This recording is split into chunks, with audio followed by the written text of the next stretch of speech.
Ya,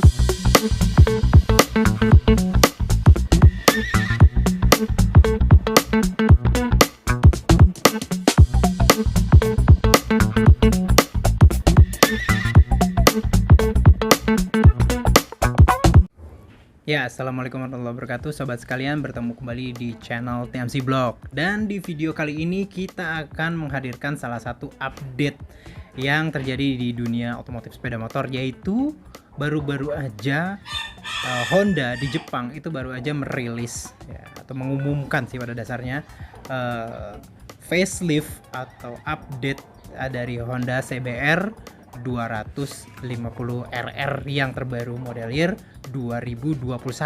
Nah, yang jadi pertanyaannya sekarang ini kan memang persaingan di motor 250cc itu jadi semakin menghangat terakhir oleh kehadiran motor baru dari Kawasaki, yaitu Kawasaki Ninja ZX25R yang 4 silinder. Dan apakah kehadiran dari Honda CBR 250RR ini merupakan salah satu jawaban dari Honda untuk bersaing kembali dengan Kawasaki ya, dan juga pabrikan-pabrikan lain bersaing di motor sport segmen 250cc atau 1/4 liter. Sebenarnya apa aja sih yang berubah dari Honda CBR 250RR model year 2021 ini? Saya udah mulai rilis kemarin di tmcblog.com. Kita bisa lihat di sini bahwa paling tidak Honda di Jepang itu menghadirkan sekitar 1, 2, 3, 4. Ada 4 warna baru untuk Honda CBR 250RR di sana. Secara umum nih ya, kalau misalkan saya lihat dari bentukannya sih enggak terlalu banyak perubahan yang berarti di bentuk fisiknya. Hampir boleh dibilang sama gitu ya, depannya suspensi upside down forknya, terus habis itu sampai ke detail di mana Honda CBR 250RR tetap menggunakan muffler atau knalpot ya, end muffler jenis knalpot double barrel di belakang yang ada 2 end mufflernya itu. Nah tapi memang boleh dibilang warna-warnanya benar-benar nggak ada di model year 2019 dan juga di awal 2020 ini ya sobat sekalian ya.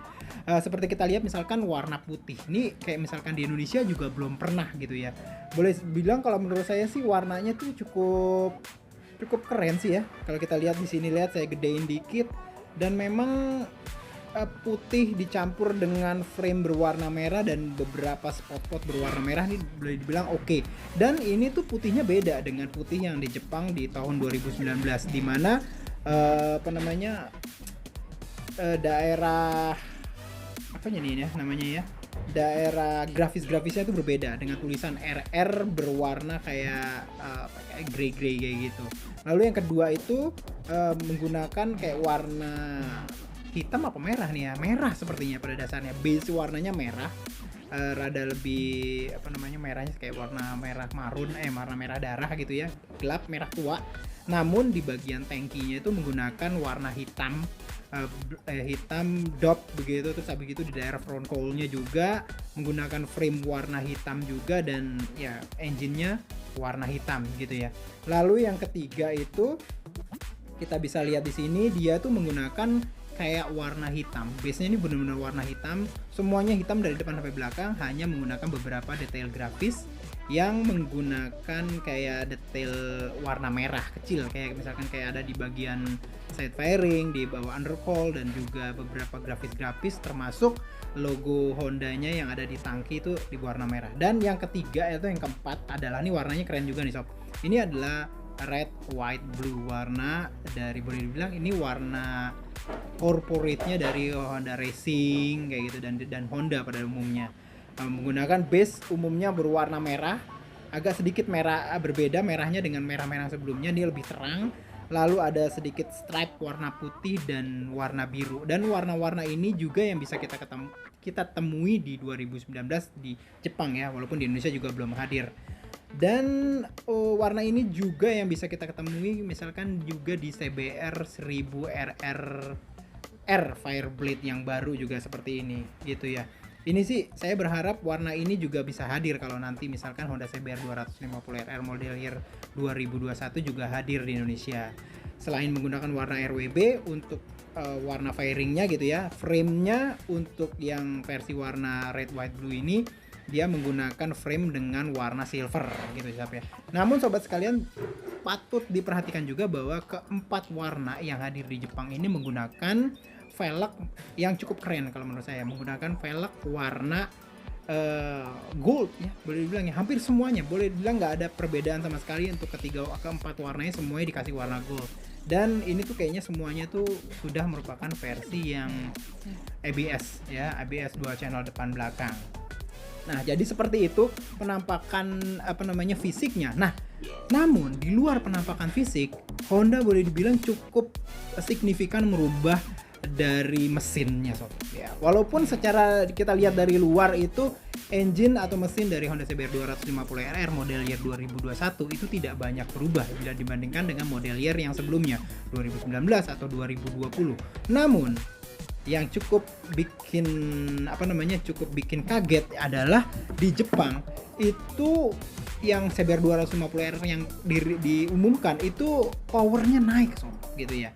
Model year 2019 dan 2020 untuk Honda CBR 250RR itu saya catat di Jepang itu menghasilkan power maksimum itu 38 PS di 12.500 RPM dan 23 Nm, torsi maksimum di 11.000 gitu ya.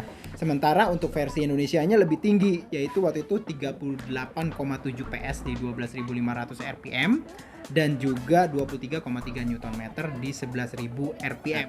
Namun di model year 2021 Honda CBR 250RR itu dapat menghasilkan tenaga atau power maksimum itu 41 PS ya di kitiran mesin atau raungan mesin 13.000 RPM. Ini artinya jika dibandingkan dengan versi Jepang itu naik 3 PS. 3 PS naiknya.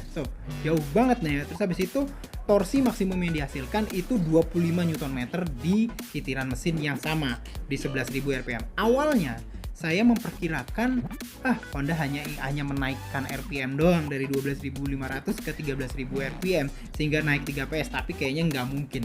Hanya naik 500 RPM terus powernya bisa naik 3 PS tuh kayaknya nggak mungkin banget. Dan ternyata memang banyak banget yang diubah dari jeroan mesinnya, walaupun secara fisik itu nggak kelihatan banget sob ya.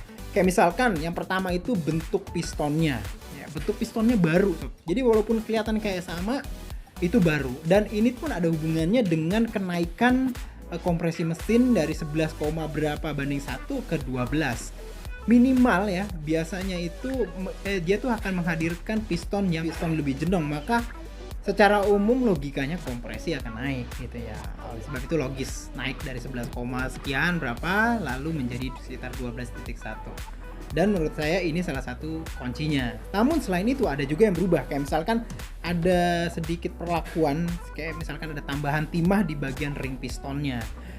Ini setelah saya coba diskusikan dengan beberapa orang yang ngerti tentang mesin CBR 250RR itu sepertinya digunakan untuk mencegah agar dia tidak terlalu banyak bergoyang kiri kanan pistonnya.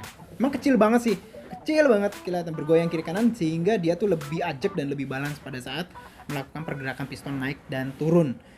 Lalu setelah itu conrodnya juga diperkuat ya, materialnya entah perlakuan pemanasannya entah kayak gimana, tapi dia diperkuat. Ini logis karena memang RPM-nya juga dinaikin. RPM dinaikin butuh conrod yang lebih durable juga. Lalu diameter balancernya dikurangi. Wah, diameter balancer yang di bawah itu dikurangi, artinya kalau diameter balancernya dikurangi maka bobot ya pada dasarnya bobotnya jadi sedikit berkurang.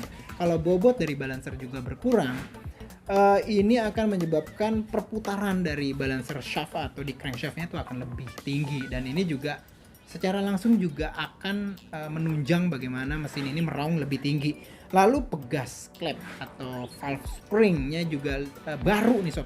Valve springnya baru menurut Honda, dan valve spring baru ini memiliki bobot yang lebih rendah.